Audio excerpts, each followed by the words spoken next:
We are back for season 4, episode 1, Autism Labs. And today I want to talk about games. Now, I don't know how many of you guys follow football. A lot of you dads probably do. But gals, please bear with me because I think you're going to appreciate this conversation. So there's a rookie quarterback for the Washington Commanders called Jaden Daniels. Done a phenomenal job this year.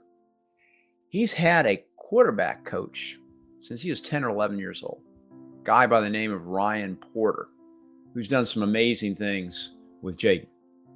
And one of Ryan's tips is kiss the ugly girl. Kiss the ugly girl. Take advantage of the opportunities that present themselves. And Jaden's done that in some of the most challenging games you can imagine, where his preferred receivers are covered. So he goes as backup, or as a pass, but he has to run it, right? Whatever that opportunity is, as ugly as it might be, kiss the ugly girl. Take advantage of those opportunities, whatever they might be. Another person I follow, Seth Godin. Seth writes lots of books. And he's written a recent book called This is Strategy. And he talks about games. He says, look, we're playing games every day. And it makes no difference whether you know the game, whether you even know the rules of the game. We're playing games every day. So I want to talk to you about the game of profound autism. And your child that's severely autistic or profoundly autistic or level 3 autistic. I'm not sure we can win that game, right? There's no cure yet for profound autism. But I think we probably can play the game better than we are right now.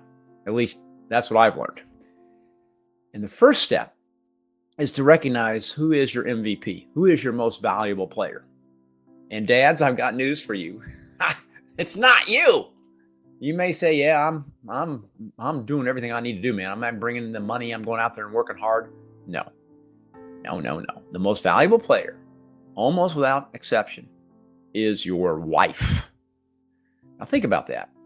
All the stuff she does when you're not around. And I thought about this recently with my wife, who's been dealing with this for 35 years. All the teacher meetings she goes to, right? All the doctor's visits, sharing with the school things that she thinks to need to be done that they're not aware of or they're not doing. All the speech therapists, the occupational therapists, the physical therapists, just a ton of stuff that she's having to deal with every single day. It just sort of blows you away, right? And then when he's out of school, your profoundly autistic son's out of school. And so now you got to schedule staff. You got to train the staff, and the staff doesn't show up. So you got to have a backup, or she's the backup. I mean, just the amount of problems and unforeseen challenges that come up. Do you really think, Dad, that you could handle that without her? She's dealing with however ugly those opportunities might be. She's kissing that ugly opportunity and making the best of it day after day. So let me give you a couple examples. Our son got up the other day. I was down there to give him a shower.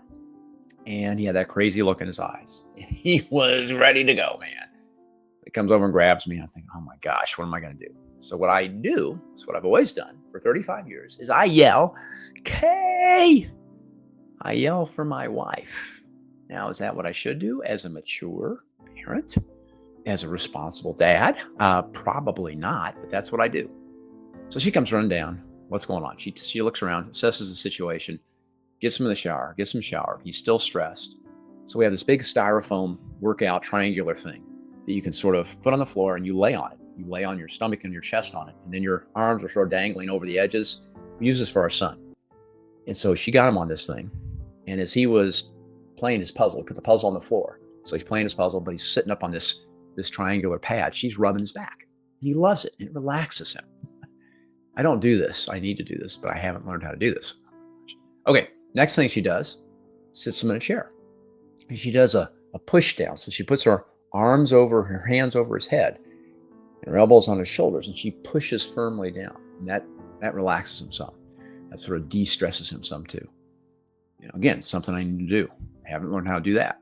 The OT showed her how to do that, the occupational therapist. So if you've never seen this done before, be sure and have a trained professional show you how to do it, because you can do it the wrong way and screw things up. But boy, if you do it the right way, at least for our son, big difference, where you sort of that head down, that push down, and oh man, really makes his head feel better and takes that stress and tension out of his neck. At night, she's putting on a iPad cover because he just got a new iPad for Christmas. And she's done this, I don't know, 40 or 50 times. We go through iPad covers constantly. Our son's throwing them across her. Anyway, she puts a stand on the back of the iPad cover. So this thing is sitting upright in portrait mode, not landscape mode, but in portrait mode. So he can push all the icons, because our son's nonverbal and he needs to use the iPad to communicate.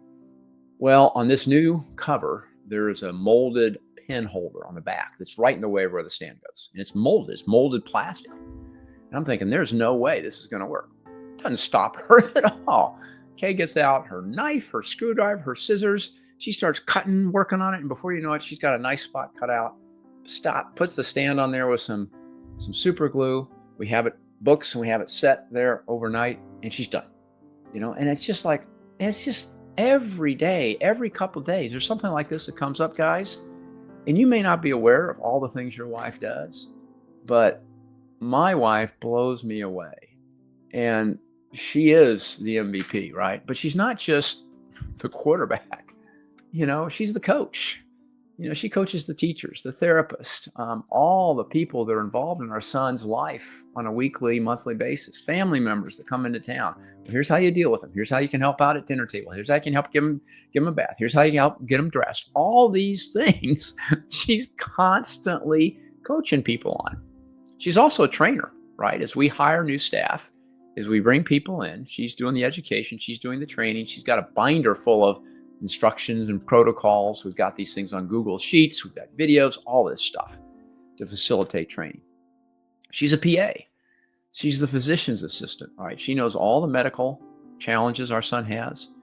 When his nose is stopped up, he can't blow his nose. He just sucks all that gunk right in. So she knows how to give him Flonase to reduce nasal congestion, and how much to give and when to give it, and how much is too much, right? Seizures, different diets that reduce the likelihood of seizures. I mean, this is unbelievable. You start adding all this stuff up, and it's like a full-time job times 10, all the stuff you've got to deal with. And she does it, again, every day. So I've married a superwoman. It took me 35 years to realize it. And I hope it doesn't take you that long to realize how important and how great your wife is, and all the things that she does, and how she kisses those ugly opportunities, as small as they might be, every day, day after day, and makes the best of them. So when you're done watching this, the next time you see your wife, do something that shows her how thankful you are to have her. Not just as your wife, but as your MVP, your quarterback, your coach for your son, your trainer for your son, your physician's assistant for your son. Let her know that she is amazing and how much you appreciate her. Talk to you again next week. See ya.